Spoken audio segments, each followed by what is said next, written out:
You're watching Brutally Honest یا کڑوا سچ. میں ہوں ناصر. آج کا ٹاپک دو چیزوں کے اوپر ہے. پہلا یہ کہ جماعت احمدیہ کے ساتھ جو ڈسکا میں ریسنٹلی کل پرسوں کے جو واقعات ہو رہے ہیں، گھروں کو جلایا گیا، دکانوں کو، ان کے مال مویشیوں کو نقصان پہنچایا گیا، صرف اس وجہ سے کہ کسی ایک احمدی خاتون کو ان کے اپنے ہی احمدیوں کے قبرستان میں جو پچھلے کافی عرصے سے چلے آ رہے ہیں وہاں پہ تدفین کرنا تھی. چونکہ وہاں پہ کچھ غیر احمدی یا یوں کہیے کہ سرکاری مسلمان بھی پہلے سے تدفین تھے، یا وہاں کا کلچر ہے غالباً جو صدیوں سے چلا آ رہا ہے،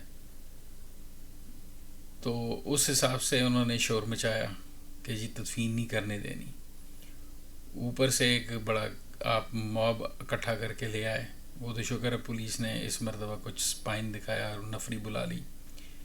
لیکن یہ کہ یہ جو احمدیوں کے خلاف مہم باقاعدہ طور پہ جو ایکسٹریمزم جو ہے، دہشت گردی اور انتہا پسندی کو فروغ دیا جا رہا ہے سوسائٹی میں، جس کی پشت پناہی حکومت ہر جو بھی حکومت آتی ہے وہ کرتی ہے.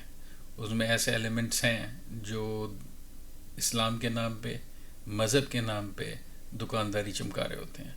میں یہاں پہ آج ان کے نام لینا نہیں چاہ رہا، لیکن آپ سب کو پتہ ہے وہ کون ہے کون نہیں ہے. وہ ہر پارٹی میں، چاہے وہ پی ٹی آئی سے ہوں، چاہے وہ نواز لیگ سے ہوں، یا وہ پیپلز پارٹی سے ہوں، یا اور کسی پارٹی سے ہوں، وہ حکومت میں بھی ہوتے ہیں. اور جو پنہا حکمراں ہیں، جو چھپے ہوئے حکمراں پیچھے بیٹھے ہیں، جو ہائبرڈ سسٹم کا انتظام سنبھالیں، وہ ان میں بھی شامل ہیں.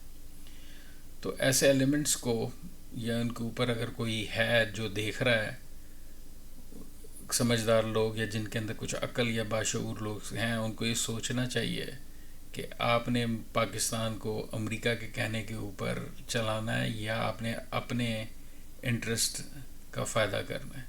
نظر یہ آ رہا ہے کہ جب بھی پاکستان میں اس قسم کا کوئی نظام آتا ہے، پہلے وہ امریکہ اور یورپ کی اپروول لینے پہنچ رہے ہوتے ہیں.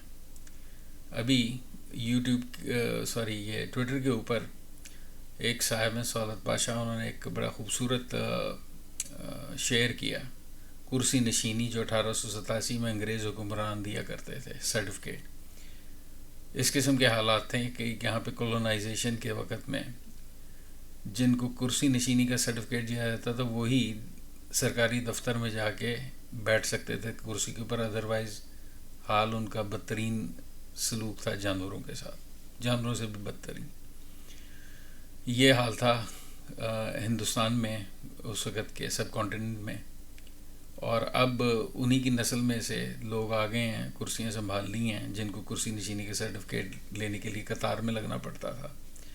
حرکتیں یہ ہیں کہ اسلام کے نام پہ، مذہب کے نام پہ دکانداری چمکا رہے ہیں، اور قوم کی اخلاقی معیار کا یہ حال ہے کہ بیہودہ سے بیہودہ پروگرام جو ہیں وہ ٹیلی وائزڈ ہو رہے ہیں. وہاں پہ نہ کوئی مولوی بولتا ہے، نہ کوئی اور آواز اٹھاتا ہے، سوائے ایک آدھا ہے مشی خان ہے، اس نے غالباً اٹھایا ہے، انہوں نے اٹھایا ہے.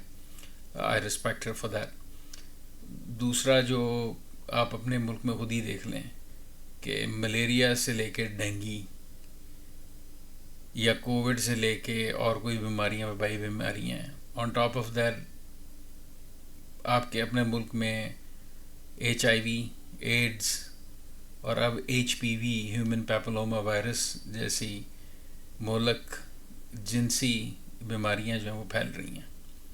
اس سے پتہ چلتا ہے کہ پاکستانی قوم کا معیار جو ہے وہ غیر اسلامی کتنا ہو گیا. اور اسلام کے نام پہ دکانداری کرتے ہوئے جو آپ احمدی مسلمانوں کے ساتھ سلوک کر رہے ہیں، اس کا پھر اللہ تعالیٰ نے اسی طرح حساب لینا ہے. لیکن بات وہی ہے کہ جس قوم سے اللہ تعالیٰ نے عقل چھین لی ہو اور اس کو عقل نہ آتی ہو تو وہ کرے گی کیا؟ اس سے زیادہ اور کیا ہو سکتا ہے کہ ہر طرف سے پاکستان کی اور لوگوں کے اوپر مصیبتیں نازل ہو رہی ہیں. اس کے باوجود قوم جو ہے وہ ان مذہبی انتہا پسندی کے اندر پھیلی ہوئی ہے. آئی ہوپ، اور میں دعائی کر سکتے ہیں کہ اللہ تعالیٰ عقل دے، ہدایت دے اگر ہے ان میں. اگر نہیں ہے تو پھر ریسٹ از ایشورڈ کہ ابھی تو آپ اپنے حکمرانوں کے تھرو ان کا ظلم برداشت کر رہے ہیں، کل کو پھر آپ کو بیرونی حکمرانوں کا بھی ظلم برداشت کرنا پڑے گا، اور وہ پھر آپ کی نسلیں جو ہیں وہ خراب کر دے گا۔ یہ بات میری یاد رکھیے گا، اگر آپ لوگ نہیں سدھرے تو یہ عنقریب ہونے والا ہے۔ اب تک کے لیے اتنا ہی، ملتے ہیں اگلے قسط میں۔ اس ٹاپک پہ ہم مزید گفتگو کریں گے، لیکن آج تک کے لیے اتنا ہی کافی ہے۔